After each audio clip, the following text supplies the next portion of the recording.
खुदावंद आप लोगों को खुश रखे, कोई दुख परेशानी कभी आप लोगों के नज़दीक ना आए।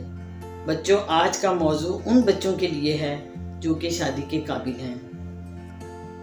तो बच्चों, तुम जिंदगी के इस हिस्से में हो जिसमें आप लोगों ने अपनी ज़िंदगी का एक अहम फैसला करना है, जो कि सबसे मुश्किल है।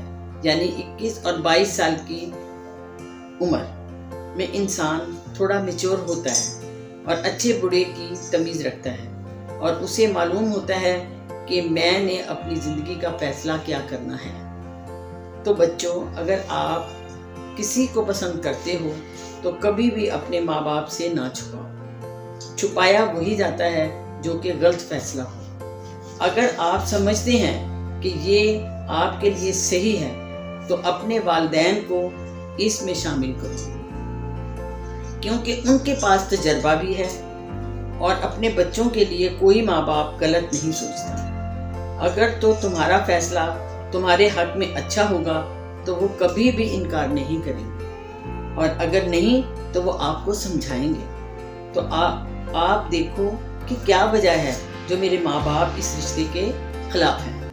मैं ये नहीं कह रही कि आप उसे छोड़ दें, बल्कि देखें कि जो वजह माँ बाप बता रहे हैं वो सच है। आपको ऐसी समझ खुदा ने दी है कि आप अच्छे और बुरे की पहचान कर सकते हो। अगर सच है तो पीछे हट जाओ, और अगर झूठ लगे तो माँ बाप को साबित करके दिखाओ कि उसमें कोई बात गलत नहीं। कभी अपने माँ बाप के साथ बदतमीजी ना करो। बाज़ औक़ात वो ठीक कह रहे होते हैं, मगर हम इश्क में अंधे होते हैं और अपनी ज़िंदगी का फैसला गलत करके सारी ज़िंदगी अपनी बर्बाद कर लेते हैं। अगर माँ बाप अपनी मर्ज़ी से रिश्ता ढूंढें तो भी कोशिश करें कि ज़िंदगी के साथी के मुतल्लिक आपको पहले से इल्म हो। और माँ बाप को भी रिश्ता करते वक्त अपने बच्चों को चाहिए, चाहे वो लड़का हो या लड़की, उसके मिजाज के मुताबिक रिश्ता करें। अलग-अलग मिजाज के लोग सारी ज़िंदगी लड़ते ही रहते हैं। माँ बाप कुछ नहीं कह सकते क्योंकि उन्होंने खुद उसकी शादी करवाई होती है।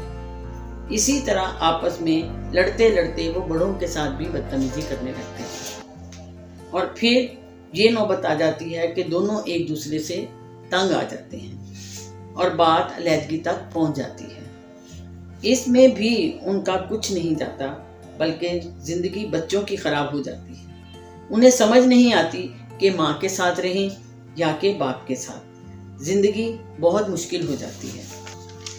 इसीलिए आप देखें, आजकल बहुत कम शादियाँ कामयाब हैं। इसमें वालिदैन का भी हाथ है, क्योंकि जो वालिदैन बच्चों की शादी के बाद उनकी ज़िंदगी में इंटरफेयर करते हैं, उनकी ज़िंदगी हमेशा ख़राब होती है। ख़ास कर लड़कियों के लिए ये शादी के बाद इनका हाथ छोड़ दें, मगर अपनी आंखें हमेशा उन पर रखें।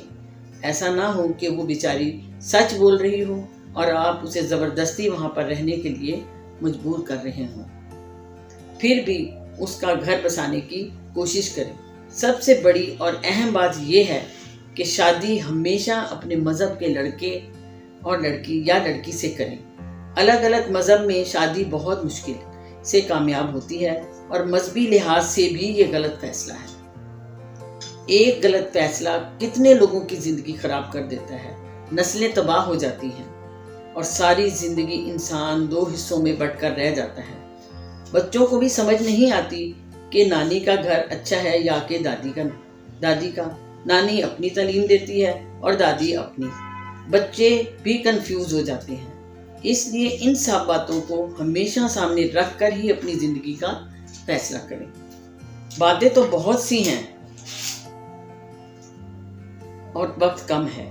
अभी मैं आपको एक हवाला कलाम मुकद्दस से पढ़कर सुनाती हूँ। पहला करंथियों उसका 7 बाब 6 से 9 है। लेकिन ये मैं इजाज़त के तौर पर कहता हूँ, हुक्म के तौर पर नहीं। और मैं तो ये चाहता हूँ कि जैसा मैं हूँ वैसे ही सब आदमी हों, लेकिन हर एक को खुदा की तरफ से खास तौफीक मिली है, किसी को किसी तरह की और किसी को किसी तरह की। बस मैं बेब्याहों और बेवाओं के हक में ये कहता हूँ कि उनके लिए ऐसा ही रहना अच्छा है जैसा मैं हूँ, लेकिन अगर ज़ब्त ना कर सकें तो ब्याह कर लें, क्योंकि ब्याह करना मस्त होने से बेहतर है। खुदावंद के पाक कलाम के पढ़े और सुने जाने पे खुदा की बरकत हो। आमीन। बहुत सी बातें हमने की हैं, लेकिन कुछ बातें ऐसी हैं जिनका करना ज़रूरी है। वो ये कि अपने माँ बाप का कहना सुनो। इस उम्र में अक्सर दूसरे इंटरफेयर करते हैं और गलत राह पर ले जाते हैं, जो कि गलत रास्ता होता है, मगर बच्चे उनकी बात को सुनते हैं और माँ बाप गलत और दूसरे अच्छे लगते हैं। लेकिन मेरा तजर्बा ये कहता है कि माँ बाप से बढ़कर कोई नहीं। जो वो लोग आपके लिए सोचेंगे वो दूसरा नहीं सोचेगा। इसलिए अपनी ज़िंदगी का फैसला बड़ी सोच विचार के साथ करें, ताकि बाद में अपने फैसले पर पछतावा ना हो। खुदावन आप सबके साथ हो और आपके वसीले से बहुत से घर आबाद और खुशहाल हो।